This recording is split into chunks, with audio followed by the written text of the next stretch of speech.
Here's something that surprises a lot of professionals coming from other jurisdictions. Unlike GDPR, which relies on multiple national data protection authorities across EU member states, India centralized enforcement into a single dedicated body, the Data Protection Board. One authority, one point of accountability for the entire country.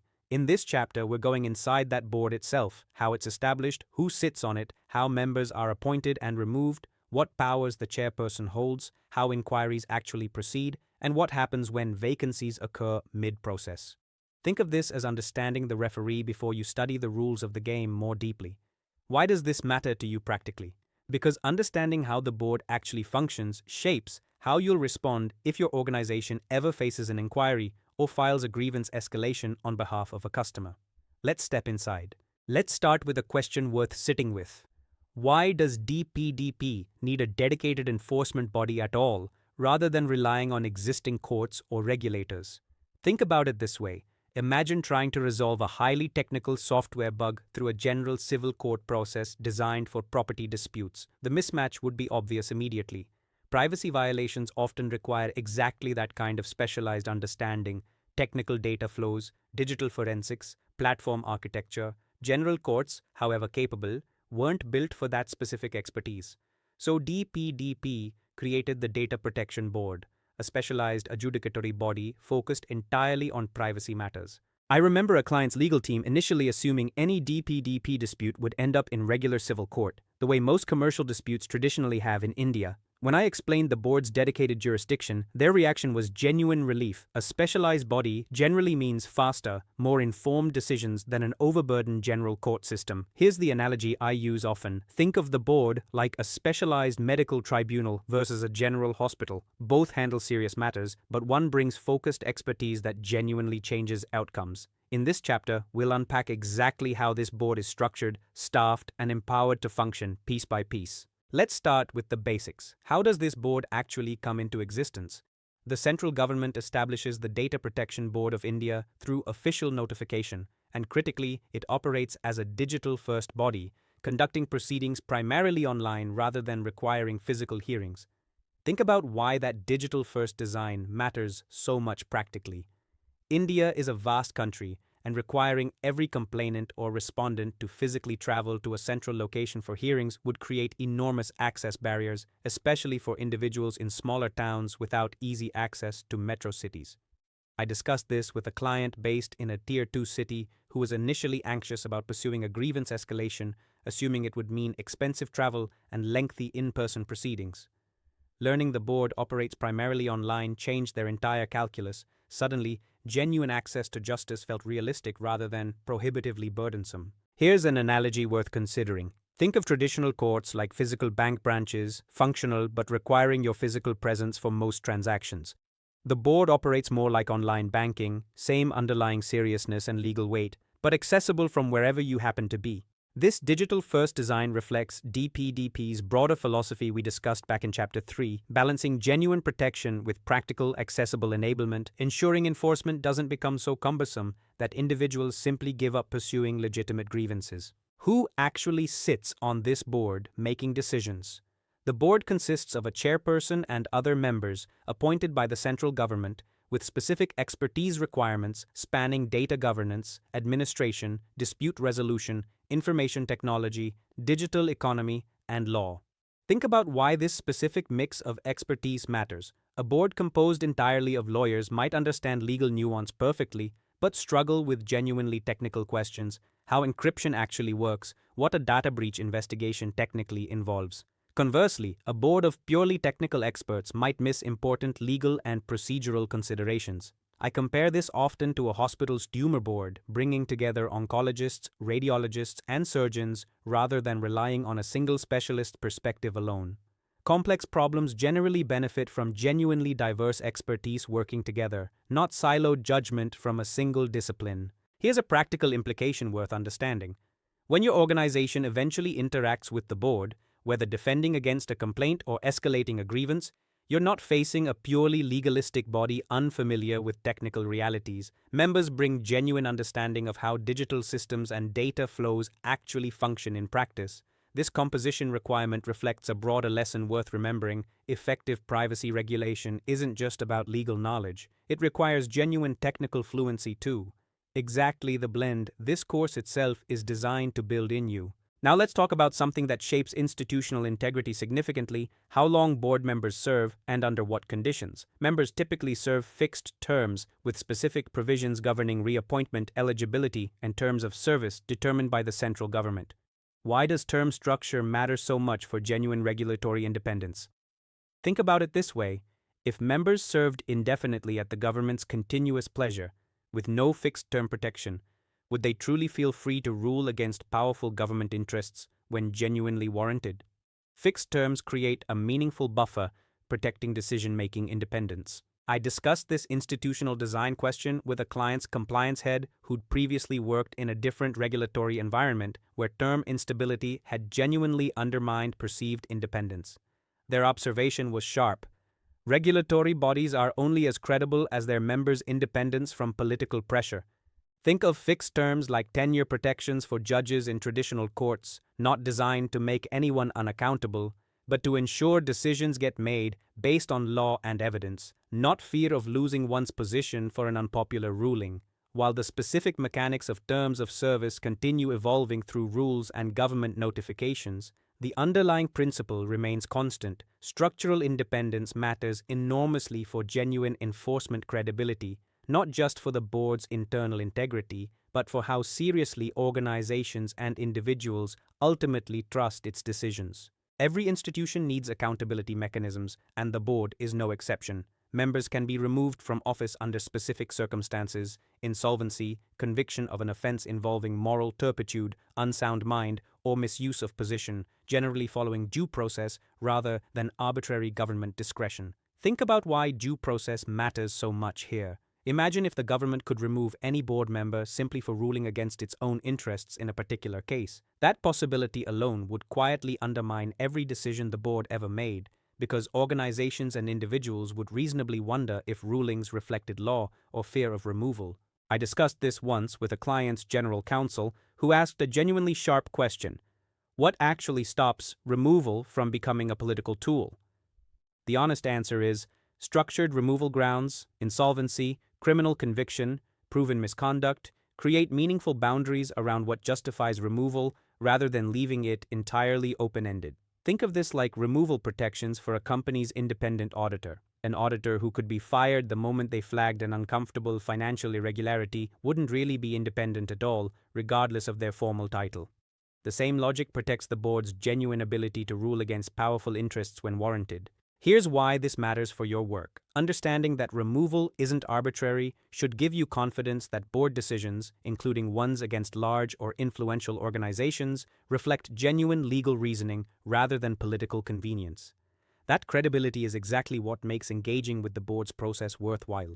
A board doesn't function through its members alone. It needs genuine operational capacity, investigators, technical staff, administrative personnel, handling the actual day-to-day work of processing complaints and conducting inquiries. This section addresses exactly that operational backbone. Think about the sheer volume the board will realistically handle. With over 800 million internet users generating potential grievances, the chairperson and members alone simply couldn't process every complaint personally. Officers and employees, appointed with appropriate technical and administrative expertise, form the actual machinery making enforcement possible at scale. I compare this often to a hospital again. Senior doctors set treatment direction and make critical decisions, but nurses, technicians, and administrative staff make the entire system actually function day to day. Remove that operational layer, and even the most brilliant specialists couldn't handle realistic patient volume. Here's a practical implication worth understanding. When your organization receives a board inquiry, you're likely interacting initially with trained officers conducting preliminary investigation, not necessarily the chairperson directly. Understanding this structure helps you engage appropriately at each stage, rather than assuming every interaction involves the most senior decision-makers. This operational capacity ultimately determines whether the board functions as genuinely effective enforcement or becomes a well-designed institution that simply can't keep pace with India's massive digital economy. Adequate staffing, in many ways, matters just as much as strong legal provisions. Let's focus specifically on the chairperson's role, which carries distinct authority beyond simply being first among equals with other board members. The chairperson holds specific administrative and procedural powers, including allocating cases among board members and overseeing the board's overall functioning. Think about why concentrated administrative authority matters practically. Imagine a court system with no chief justice coordinating case allocation, every judge independently deciding which cases to hear, with no consistent administrative oversight. That would quickly create chaos, duplicated efforts, inconsistent processing timelines, cases falling through gaps entirely. I discussed this with a client anxious about how quickly their pending grievance escalation might actually get addressed. Understanding that the chairperson holds genuine administrative authority to allocate cases efficiently rather than cases simply landing wherever gave them a clearer sense of how the process realistically moves forward. Here's an analogy worth considering. Think of the chairperson somewhat like a hospital's chief medical officer, not personally treating every single patient, but ensuring the overall system functions efficiently, resources get allocated sensibly, and standards remain consistent across different cases and different members handling them. Understanding this administrative structure helps you set realistic expectations if you're ever involved in a board proceeding. Timelines and case handling generally follow structured administrative logic, not arbitrary or random assignment. How does a body handling India's data protection matters actually convene and make decisions? This section addresses the board's meeting procedures, quorum requirements, and decision-making processes, ensuring proceedings follow consistent, predictable structure rather than ad hoc arrangements. Think about why formal meeting procedures matter beyond simple bureaucratic formality. Imagine major decisions being made by whichever members happen to be available on a given day, with no minimum participation threshold. That inconsistency would undermine confidence in decisions significantly, especially high-stakes ones affecting major organizations or setting important precedents. I remember explaining this structural detail to a client who'd assumed board decisions worked somewhat informally, similar to internal company decision-making. Learning that formal quorum and procedural requirements govern significant board decisions reassured them that outcomes reflect genuine institutional process, not the preference of whichever individual happened to review their case that day. Think of this like a company's board of directors requiring minimum quorum for major decisions, a merger, a significant policy change, rather than allowing any single director to unilaterally commit the entire organization. Structure protects decision quality and legitimacy simultaneously. This procedural formality, while seemingly technical, ultimately protects everyone interacting with the board, ensuring decisions reflect considered institutional judgment rather than individual discretion exercised inconsistently across different cases and circumstances. Now let's get into what actually happens when the board investigates a complaint or potential violation, the inquiry procedure itself. Think of this as the board's actual playbook, how evidence gets gathered, how parties get heard, and how the process moves from initial complaint to final decision.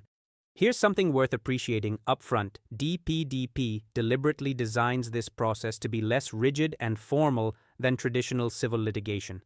The board isn't bound by the same strict procedural rules governing regular courts, allowing for faster, more practical fact-finding suited to genuinely technical privacy matters. I discussed this with a client's legal team preparing for their first board inquiry, and their initial instinct was to prepare exactly as they would for civil court litigation: extensive formal pleadings, lengthy procedural motions. I had to reset their expectations somewhat. This process moves differently, more investigative, more direct engagement with actual facts and technical evidence. Think of the difference like a specialized technical audit versus a formal courtroom trial. Both are serious and consequential, but one moves through structured questioning and document review efficiently, while the other follows more elaborate procedural formality built up over centuries of legal tradition. Here's a practical takeaway for anyone potentially facing a board inquiry. Preparation should focus heavily on genuine factual accuracy and technical documentation, exactly what data was processed, how, and why, rather than purely legal procedural maneuvering. The board's process rewards substantive transparency over technical procedural gamesmanship. To make its inquiries genuinely effective, the board holds specific powers equivalent to a civil court, summoning witnesses, requiring document production, and receiving evidence under oath. Without these powers, the board would essentially be asking nicely for cooperation, with no real mechanism to compel it when organizations resist. Think about why this matters so significantly. Imagine investigating a data breach where the responsible organization simply refuses to hand over relevant server logs or internal communications. Without civil court equivalent powers, that refusal could effectively stall the entire investigation indefinitely, protecting wrongdoing through simple non-cooperation. I recall a conversation with a client's compliance head who initially underestimated how seriously to treat a board information request, treating it almost like an optional customer service inquiry. I had to clarify, this carries genuine legal weight. Refusing or delaying compliance with these compelled powers carries real consequences, not casual optionality. Here's an analogy worth considering. Think of these powers like a tax authority's ability to compel financial records during an audit, not a polite request you can simply decline, but a legally enforceable demand backed by real consequences for non-compliance. Understanding this should shape how seriously your organization treats any board communication from the very first contact. This isn't preliminary correspondence you can deprioritize, it's the opening move of a legally empowered investigative process. Finally, let's address a practical, almost technical provision that actually matters enormously for institutional continuity. Vacancies among board members don't invalidate ongoing proceedings. Think about why this seemingly small detail carries real weight. Imagine a scenario where a board member resigns, retires, or otherwise vacates their position midway through a significant ongoing inquiry. Without this provision, that vacancy could potentially derail the entire proceeding, forcing a complete restart, wasting enormous time and resources for everyone involved, complainants and respondents alike. I explained this to a client anxious about a lengthy grievance escalation getting indefinitely delayed by administrative turnover. This provision specifically exists to prevent exactly that outcome, ensuring institutional continuity regardless of individual personnel changes along the way. Think of this like a company continuing normal operations despite a CEO transition. The institution itself carries forward its ongoing commitments and processes, rather than everything freezing simply because one individual's position changed hands. This provision, while easy to overlook, reflects a broader institutional design principle worth appreciating. The board is built to function as a durable, continuous institution, not one vulnerable to collapse or indefinite delay from routine personnel changes. That durability ultimately protects everyone relying on the board's process working reliably over time. Let's bring Chapter 6 together. We explored why India centralized enforcement into a single, specialized data protection board rather than relying on general courts, and how its digital-first design makes access genuinely practical across the country. We examined its composition, deliberately blending legal, technical, and administrative expertise, and the term and removal provisions protecting genuine institutional independence. We then went inside its actual operations, officers and employees providing operational capacity at scale, the chairperson's administrative authority over case allocation, and formal meeting procedures ensuring considered institutional decisions rather than arbitrary individual discretion. Finally, we covered the board's actual investigative teeth, civil court equivalent powers to compel cooperation, and the practical safeguard ensuring vacancies don't derail ongoing proceedings. If you want the fully structured version of this journey, complete with role plays, scenario-based quizzes, and practice tests, check out our complete course, DPDP Act Compliance Masterclass, on Udemy, linked in the description below. Also, subscribe so you don't miss what's coming next, and click on the DPDP Act Master Series playlist in the description for the complete sequence. Next up, we look at what happens when organizations don't comply, appeals, penalties, and the consequences that give this act real force. See you there.